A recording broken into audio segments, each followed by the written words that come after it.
சென்னை வானகரத்தில் உள்ள ஸ்ரீவாரி மண்டபத்தில் மறைந்த முன்னாள் முதலமைச்சர் ஜானகி ராமச்சந்திரனின் நூற்றாண்டு விழாவில் அதிமுக பொதுச் செயலாளர் எடப்பாடி பழனிசாமி பேசி வருகிறார். அந்த நேரடி காட்சிகளை காணலாம். பேசி முடிக்கின்ற பொழுது சட்டமன்றத்திலே குறிப்பிட்டார், நீங்கள் எவ்வளவு அவமானப்படுத்தினாலும் அதை பற்றி நான் கவலைப்பட மாட்டேன். மீண்டும் இந்த ராமச்சந்திரன் சட்டமன்றத்தில் நுழைகின்ற பொழுது தமிழ்நாட்டு மக்களுடைய பேராதரோடு முதலமைச்சராக நுழைவேன் என்று சபதம் போட்டார். அந்த சபதத்தோடு சட்டமன்றத்தில் தேர்தலை சந்தித்தார். பெரும்பான்மையோடு வெற்றி பெற்றார்.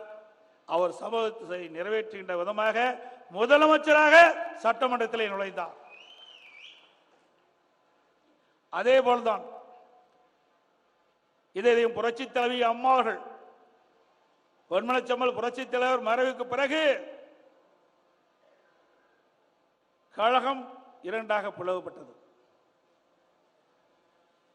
அந்த பிளவுபட்ட கழகத்தை ஒன்றாக இணைத்தவர்கள் பொன்மனச்செம்மல்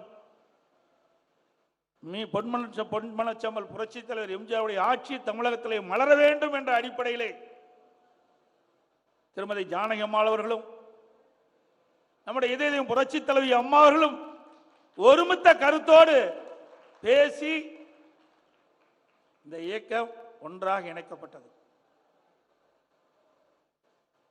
கழகம் பிளவுபட்டிருந்த நேரத்தில் தேர்தலை சந்தித்தோம். எனக்கு முன்னால் பேசியவர்களும் குறிப்பிட்டார்கள், தேர்தலே நாம் வெற்றி வாய்ப்பு இழந்தோம். அப்பொழுது இரட்டை இலை வழக்குக்கு சம்பந்தப்பட்ட காரணத்தினால் நிறுத்தி வைக்கப்பட்டிருந்தது. திருமதி ஜானகி அம்மாள் அவர்கள் மாண்பு அம்மா அவர்களை அழைத்து, நீங்கள் தான் தகுதியானவர், ஆகவே நீங்களே இந்த கழகத்தை ஏற்று நடத்துங்கள் என்று அவரிடத்திலே ஒப்படைத்தார்கள்.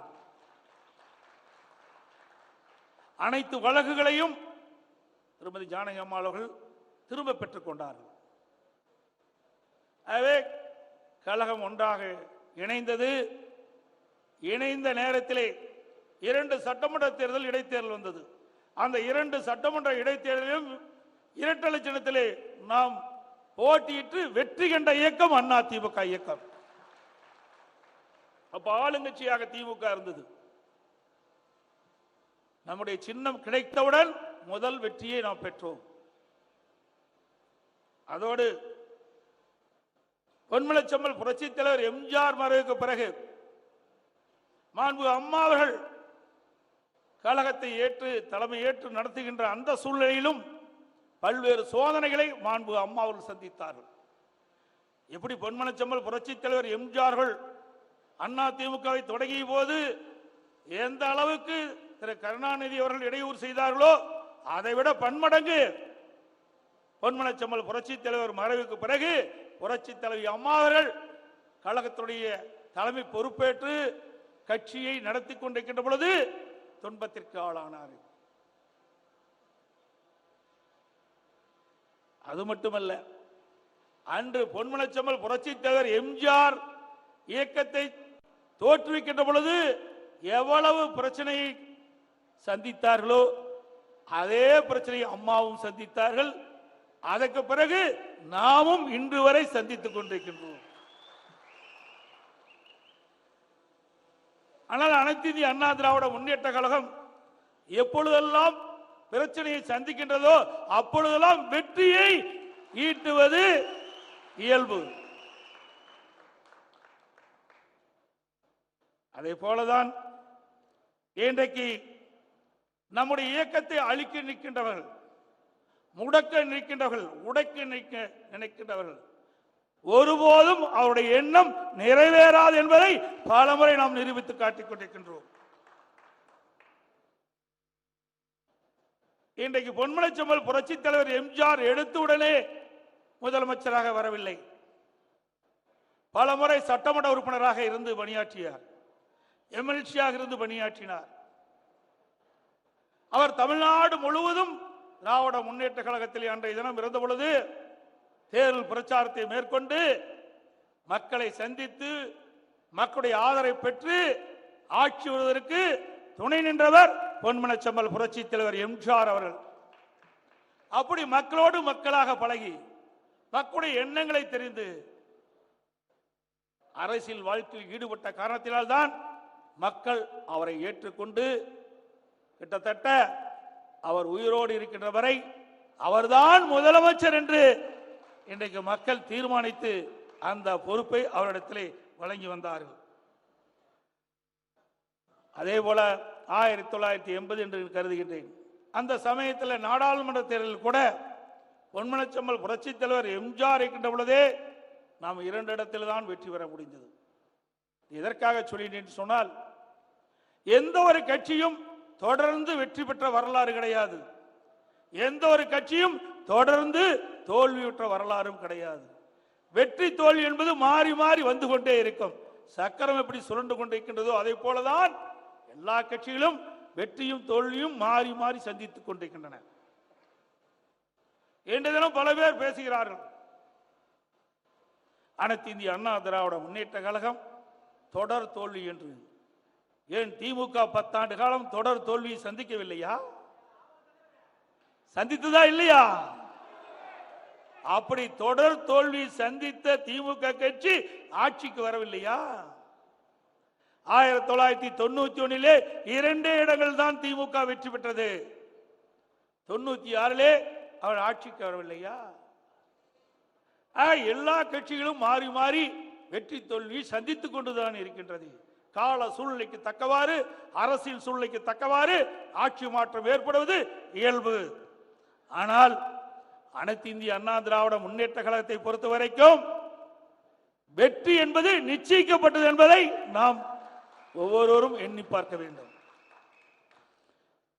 அனைத்து இந்திய அண்ணா திராவிட முன்னேற்ற கழகத்தில் இருக்கின்ற கட்சி நிர்வாகிகள் தொண்டர்கள் மாதிரி எந்த கட்சிக்கும் தொண்டர்கள் நிர்வாகிகள் கிடையாது.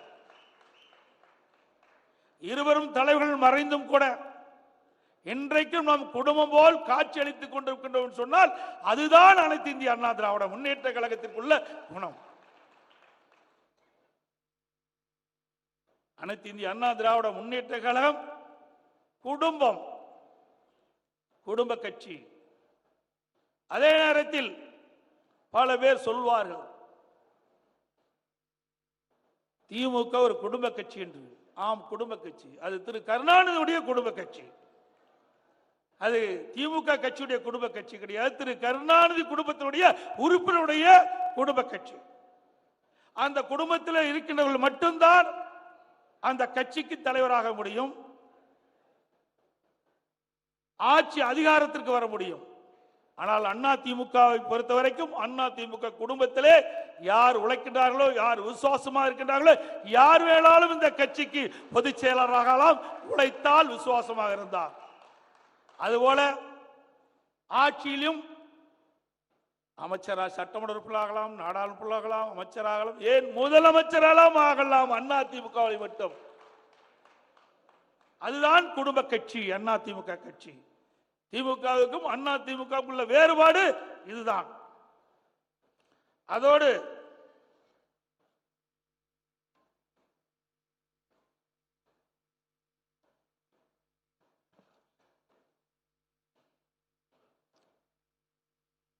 நம்முடைய தலைவர் வகுத்த பாதையிலே நாம் சென்று கொண்டிருக்கின்றோம்.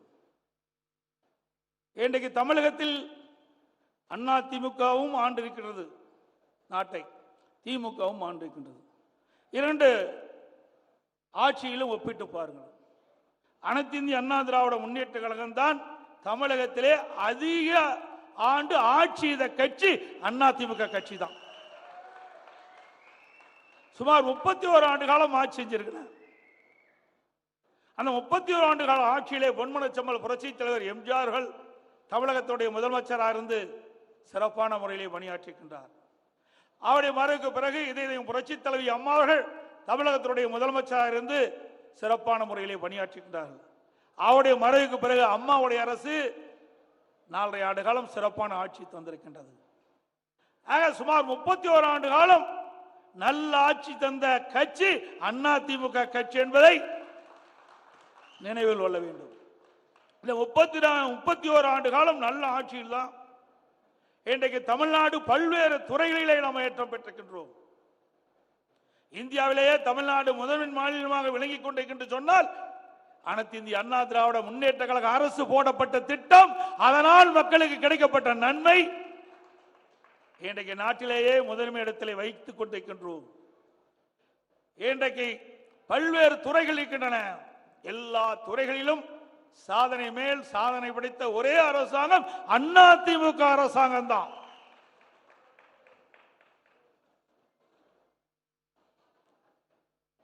அனைத்து இந்திய அண்ணா திராவிட முன்னேற்ற கழக அரசு இருக்கின்ற பொழுதுதான் நம்முடைய தலைவர்களுக்கு, இதயம் புரட்சி தலைவி அம்மா அவர்களுக்கு பிரம்மாண்டமான நினைவு மண்டபத்தை நாம் எழுப்பினோம்.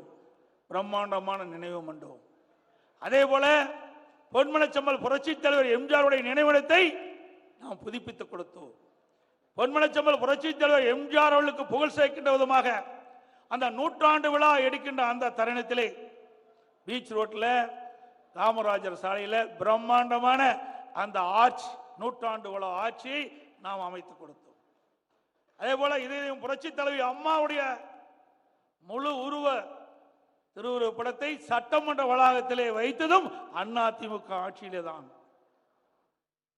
இதயம் புரட்சி தலைவி அம்மாவுக்கு அவருடைய பிறந்த நாள் என்று அரசு விழாவை எடுத்து அறிவித்ததும் அதிமுக ஆட்சியிலே. இதயம் புரட்சி தலைவி அம்மாவுக்கு பீச் ரோட்ல உயர்கல்வி வளாகத்தில் பிரம்மாண்டமான முழு உருவ வெண்கல சிலை அமைத்ததும் அதிமுக ஆட்சியில. அதோட பொன்மனச்செம்மல் புரட்சி தலைவர் எம்ஜிஆருக்கு புகழ் மேல் புகழ் சேர்க்க நம்முடைய சென்னை சென்ட்ரல் ரயில்வே நிலையத்திற்கு நம்முடைய பொன்மனச்செம்மல் புரட்சி தலைவர் எம்ஜிஆர் பெயரை சூட்டியதும் அதற்கு காரணமாக இருந்ததும் அதிமுக ஆட்சி. இப்படி நம்மை உருவாக்கிய தலைவர்களுக்கு நாம் நன்றி செலுத்திய ஒரே இயக்க தொண்டர்கள் நிறைந்த கட்சி அதிமுக கட்சி.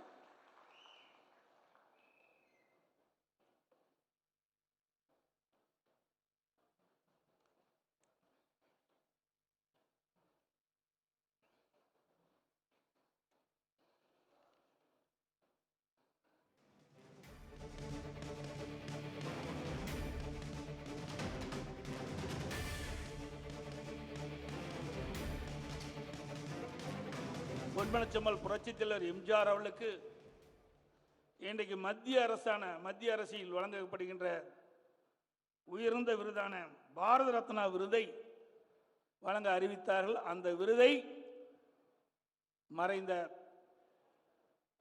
போற்றலுக்குரிய BN ஜானகி அம்மாள் அவர்கள் பெற்றுக்கொண்டார்கள்.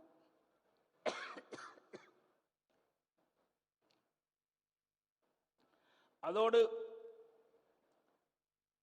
அனைத்து இந்திய அண்ணா திராவிட முன்னேற்ற கழகத்திற்கு ஒரு கட்சி அலுவலகம் வேண்டும் என்று பொன்மனச்செம்மல் புரட்சி தலைவர் எம்ஜிஆர் விரும்பிய போது திரைப்படத்தின் வாயிலாக தான் சம்பாதித்த பணத்தின் மூலமாக வாங்கிய அந்த கட்டிடத்தை தானமாக அதிமுக கட்சிக்கு வழங்கியவர் போற்றுதலுக்குரிய அம்மையார் திருமதி ஜானகி அம்மாள் அவர்கள். இன்றைக்கு இருக்கின்ற அந்த எம்ஜிஆர் மாளிகை திருமதி ஜானகி அம்மாள் அவர்கள் தானமாக அதிமுகவுக்கு வழங்கப்பட்ட கட்டிடம் என்பதை நேரத்தில் எண்ணி பார்க்க வேண்டும். இப்படி நாம் கோயிலாக வணங்கி வந்த அந்த கட்டிடத்தையே சில பேர் உள்ளே நுழைந்து சேதப்படுத்திய காட்சியும் நாம் தான் பார்த்தோம்.